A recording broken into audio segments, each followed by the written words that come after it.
surprise, j'ai longtemps pensé à jeter tous mes habits en me dénudant et en poussant des cris de bête pour rendre hommage au cabaret Voltaire d'Adaïs de Zurich.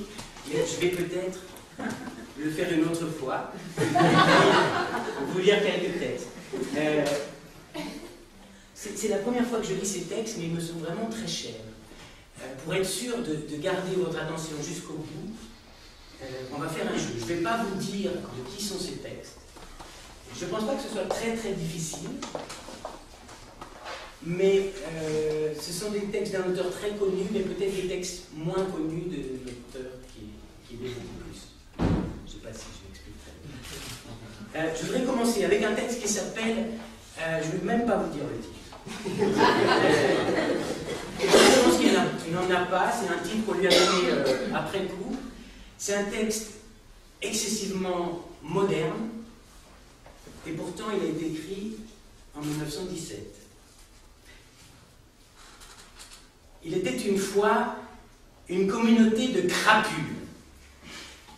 C'est-à-dire qu'il ne s'agissait pas de crapules, mais d'hommes ordinaires, la moyenne. Ils étaient toujours unis. Quand par exemple l'un d'entre eux avait commis quelque chose de crapuleux, c'est-à-dire encore une fois, rien de crapuleux, mais quelque chose de tout à fait ordinaire et courant, et qu'il le confessait.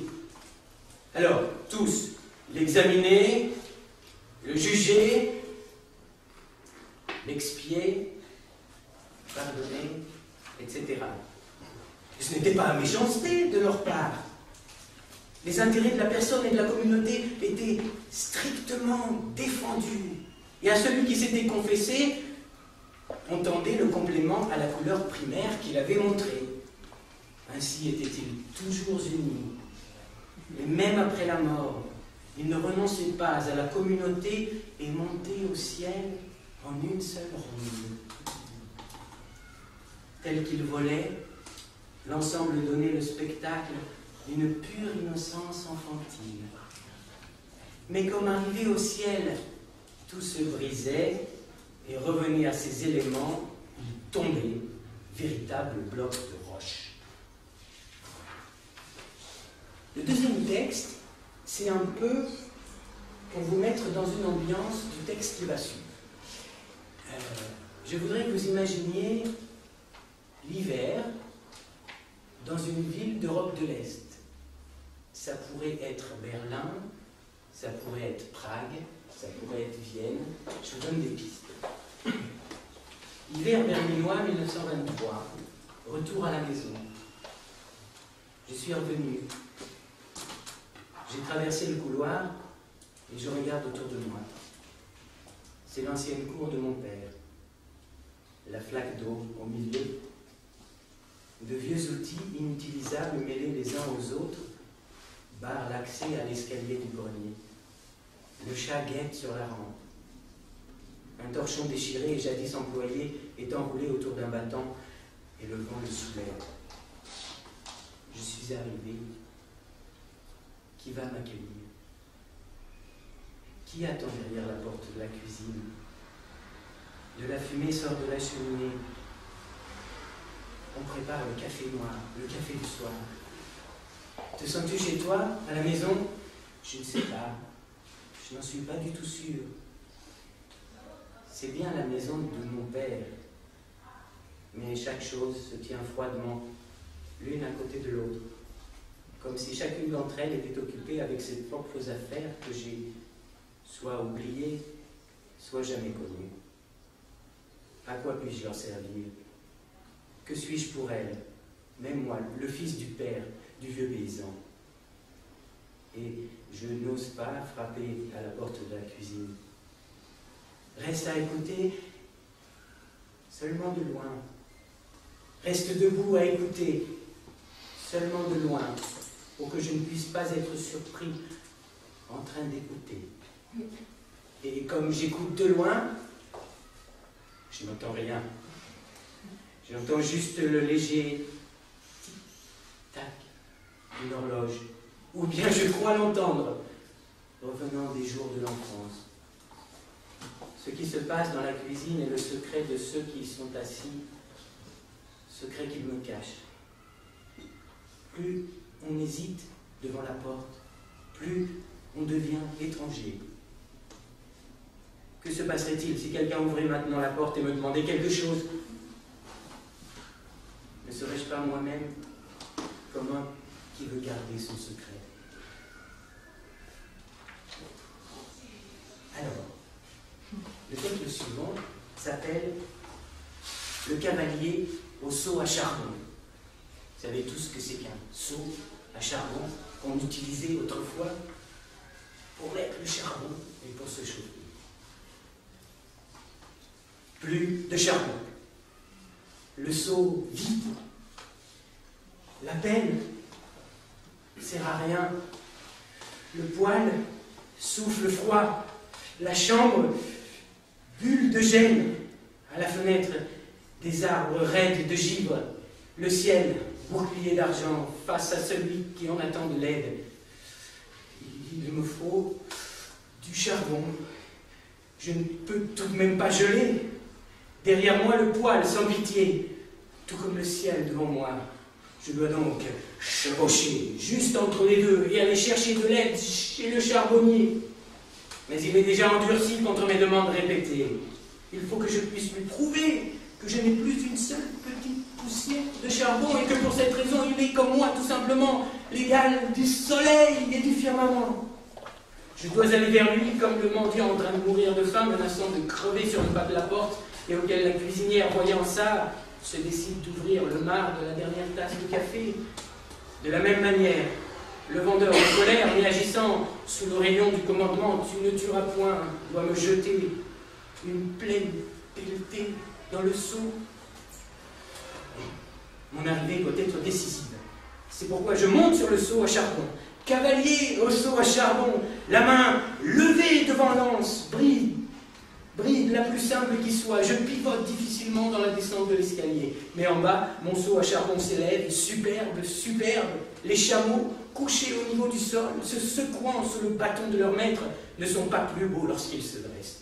Trop régulier à travers la rue gelée.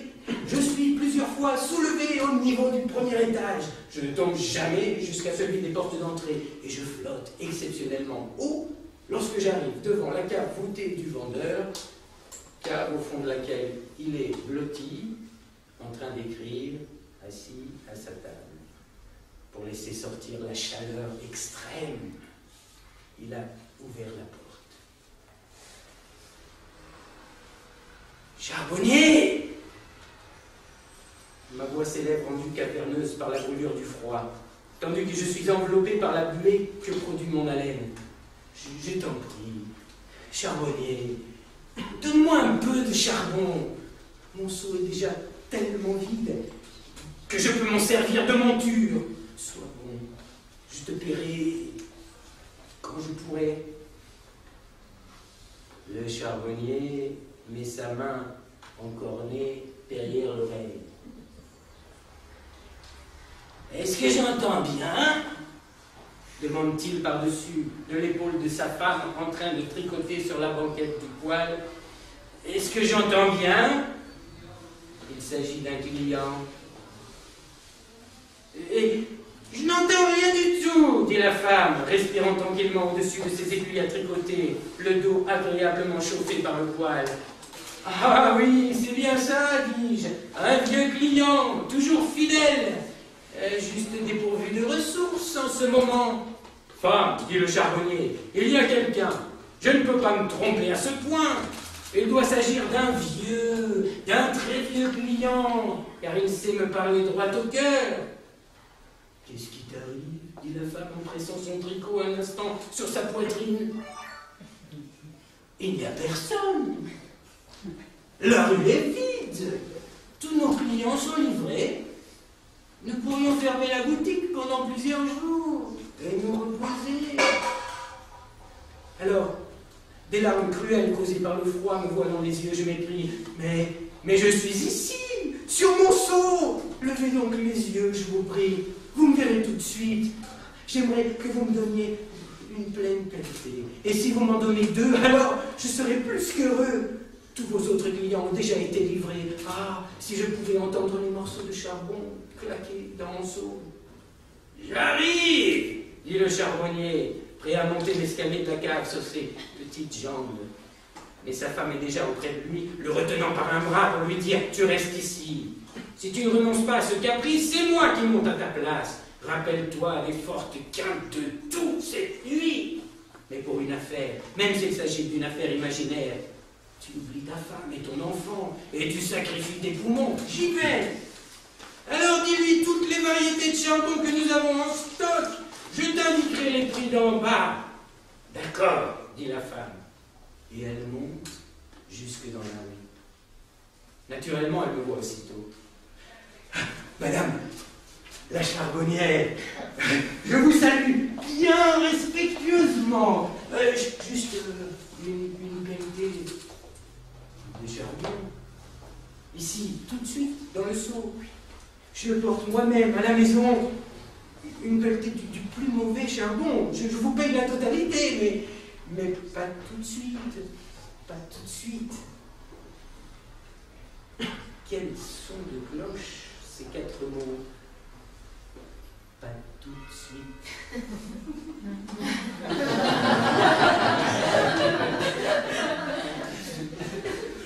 Et comme mêlé à l'Angélus provenant au même moment d'une église voisine, il provoque la confusion.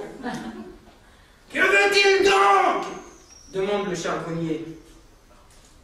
Rien, lui répond la femme.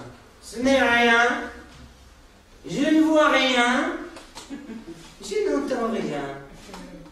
C'est 6 heures qui sonnent. Et nous fermons. Il fait terriblement froid.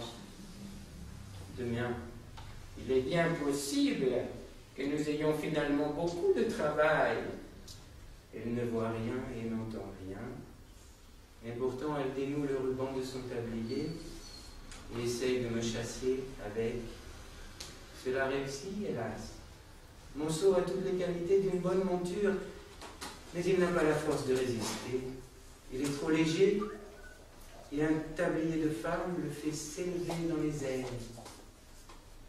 Alors qu'elle se tourne vers sa boutique et que, à moitié méprisante, à moitié satisfaite, elle frappe en l'air d'un geste de la main, j'ai encore le temps de lancer. Comme tu es cruel! Comme tu es cruel! Je t'ai demandé une pelletée de ton plus mauvais charbon et tu ne me l'as pas donné. Et sur ces mots, je m'élève dans les régions des montagnes glacées et me perds dans le pays dont on ne vous revoit jamais.